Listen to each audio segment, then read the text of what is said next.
As you know, I would like to give you a summary of what I have worked on, namely the issue of succession in Iran in case Ayatollah Khamenei, the current supreme leader, leaves the political scene. Talking about post-Khamenei Iran might be very interesting for all people who are interested in the politics of Iran, but it's not in my personal benefit to talk about that. The reason is that I'm writing a political biography of Khamenei, and I don't want him to be dead before I finish this biography. Otherwise, publishers would not be interested in publishing this. So, in order to be able to understand or to speculate about post-Khamenei Iran, we have to look at the experience of Islamic Republic in succession 2 decades ago in 1989. What that experience teaches Islamic Republic's political elite. One of the main lesson is that do not announce the successor. Ayatollah Hossein Ali Montazeri was one of the founder of Islamic Republic and the closest person to Ayatollah Khamenei, who actually helped him to establish his marja'iyya and his religious authority. And he was seen as a natural successor to Ayatollah Khamenei, and the Assembly of Experts decided to officially announce him as the successor of Khomeini, given the poor health condition of Ayatollah Khomeini and his old age. But what happened was that Ayatollah Montazeri has created his own government within the Islamic Republic and created lots of problems for Ayatollah Khomeini and some other political wings of Islamic Republic. At the end, he became critical of the regime, especially critical of the way Iranian regime was treating its opponents, and Ayatollah Khomeini's order to kill thousands of people, political prisoners, mostly leftists in the prison, and he became disgraced and he was dismissed before Ayatollah Khomeini passes away. In general, Islamic Republic does not bet on any person. You know, you might be a president one day and another you may end up in prison. So the former president of Iran, Ali Akbar Rafsanjani, now has very, very little power. Mohammad Khatami, other former president, he's not allowed to leave the country. He's banned from traveling outside. And former prime minister, who was one day a very powerful politician in Iran, now is under house arrest. So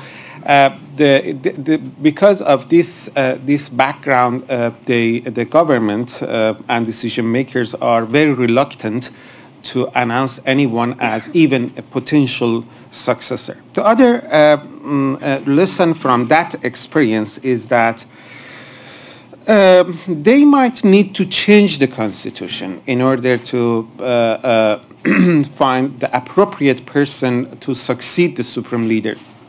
When Ayatollah Khomeini was alive, the original version of the constitution was entailing that the successor should be religiously at the same level, namely the highest level of the clerical system, Ayatollah al-Uzma or the Grand Ayatollah, a marja with thousands of followers.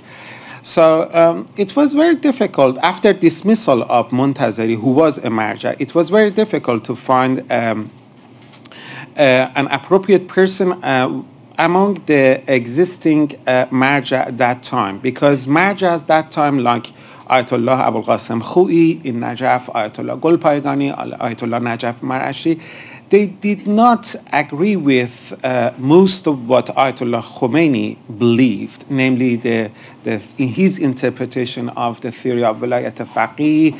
You know, they believed in more Islamization of the state. Ayatollah Khomeini believed that the Sharia as is now is not able to be a basis for running a country. Actually, Khomeini introduced a new notion, the notion of maslaha, or raison d'etat, or the interest of the regime, which allowed the ruling jurist to ignore the Sharia and Islamic law in case of any conflict between the expediency of the regime and Sharia law.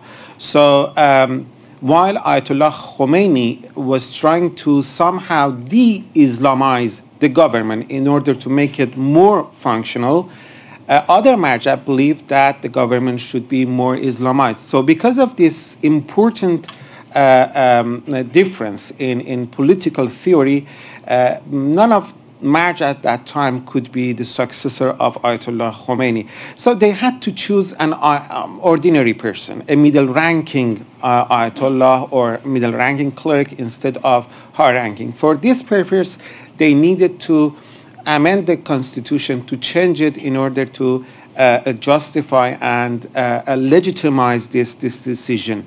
Before Khomeini dies, he appointed several people to form a council for revision of constitution and actually adjust the constitution for this new situation. So this time also, if they need to change the constitution in order to fit it into a specific scenario, they would do. And I later on mentioned that Ayatollah Khamenei has already talked about the possibility of changing the constitution.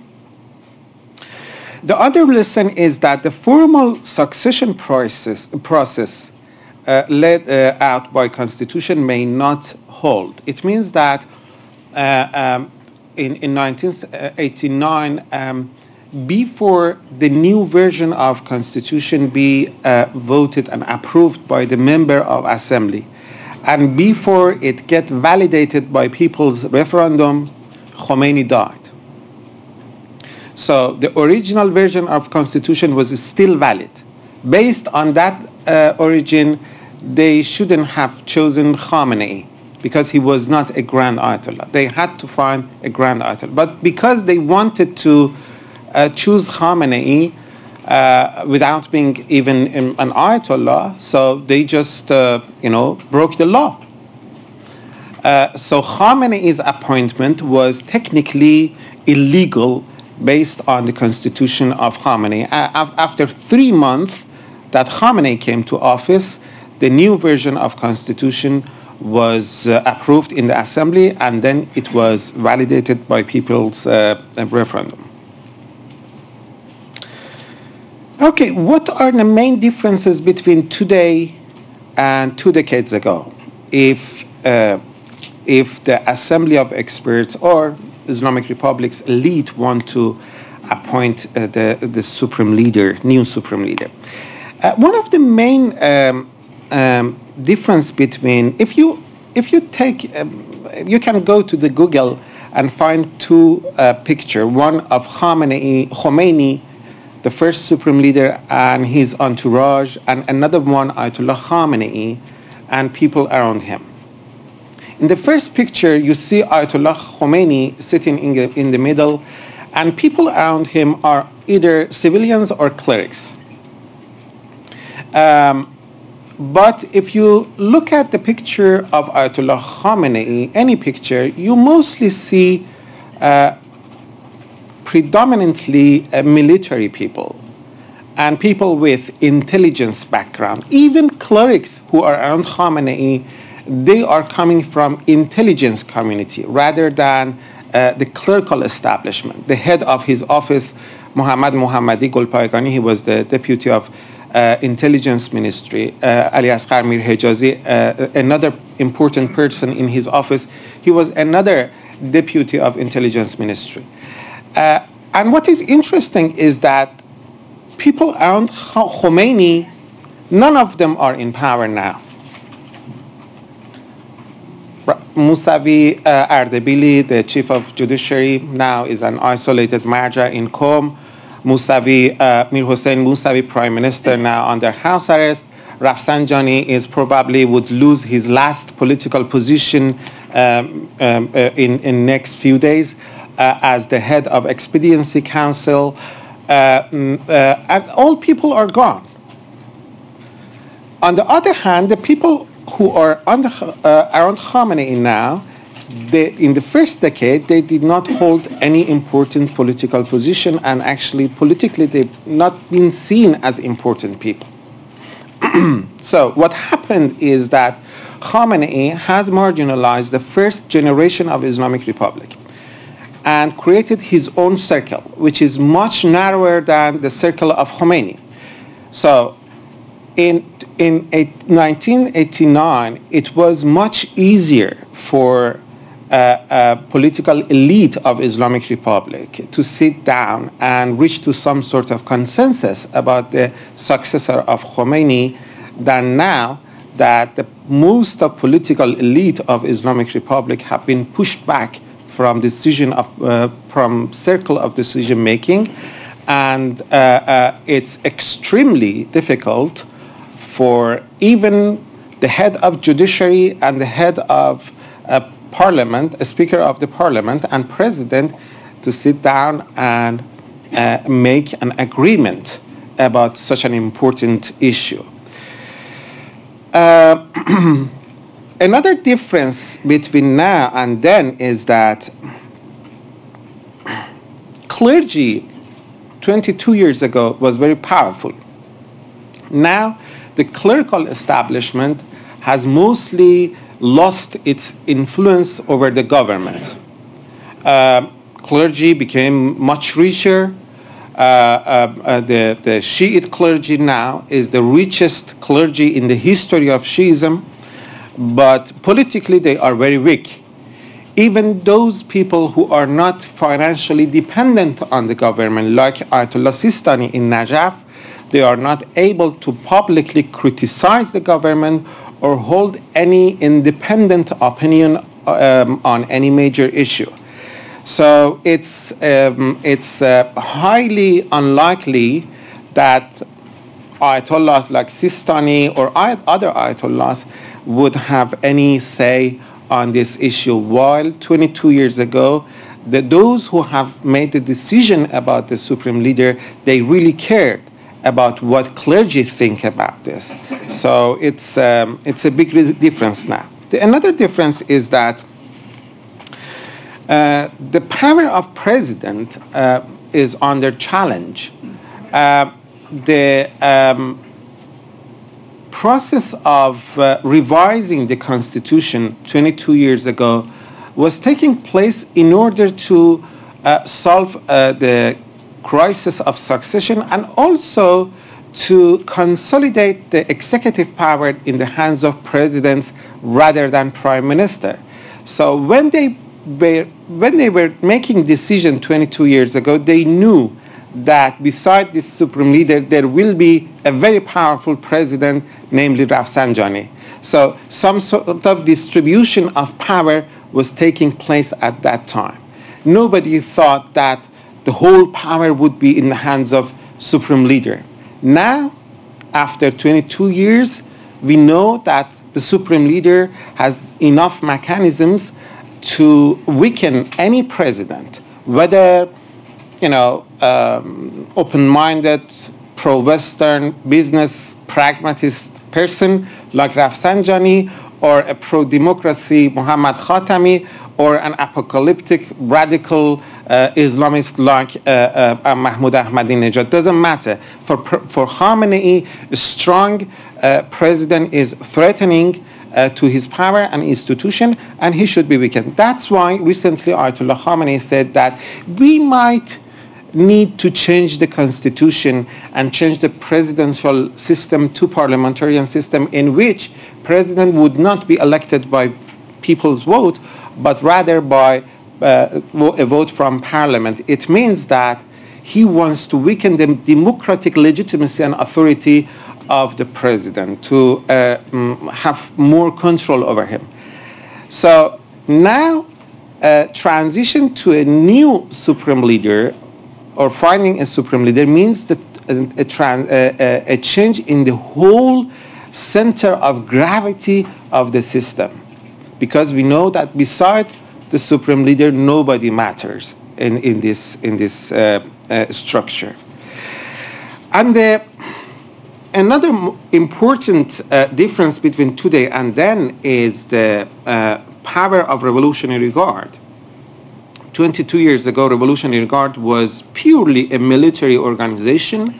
Now it's a very sophisticated organization which is involved in politics, economy, and culture of the country.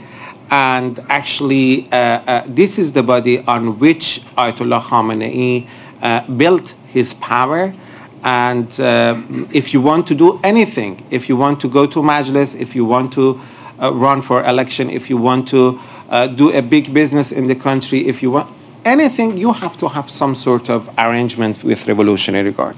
So it is plausible to think that the next supreme leader will be decided and chose by mostly by military elite of Islamic Republic rather than political, civilian, clerical elite.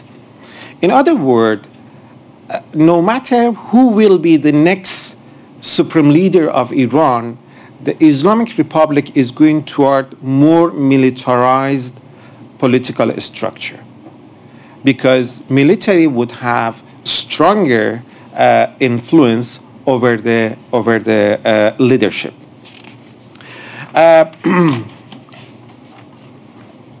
There are two conclusions. One is, okay, who's going to be the successor?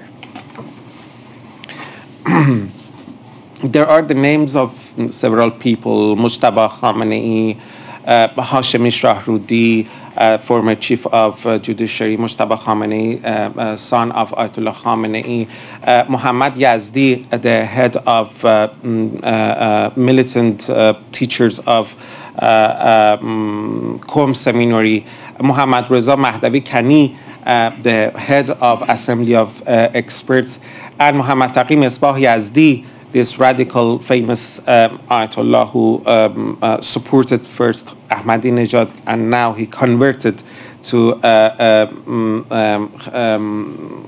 he became an anti-Ahmadinejad activist.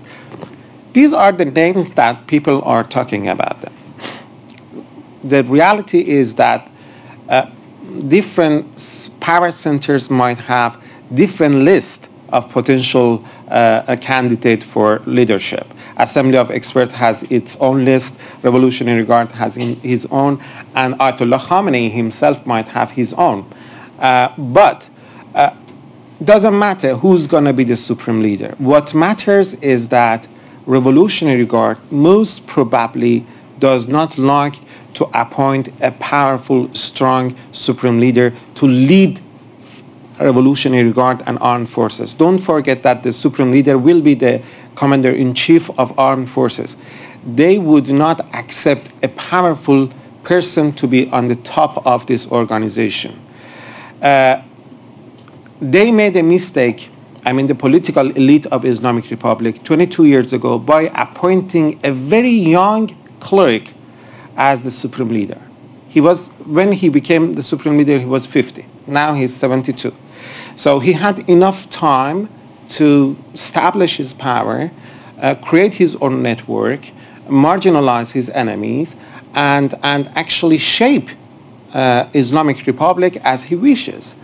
Now, I think Revolutionary Guard would be very cautious not to repeat that experience. They would be probably in favor of an old, ailing, respected Ayatollah who might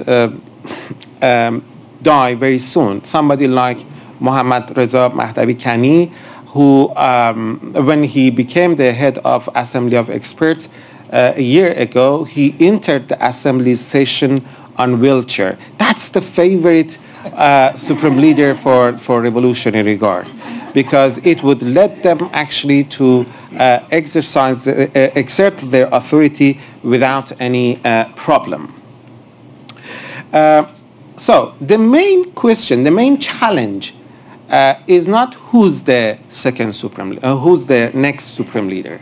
The main question is that whether Revolutionary Guard will manage, after Khamenei, will manage to sustain its consistency and integrity or not.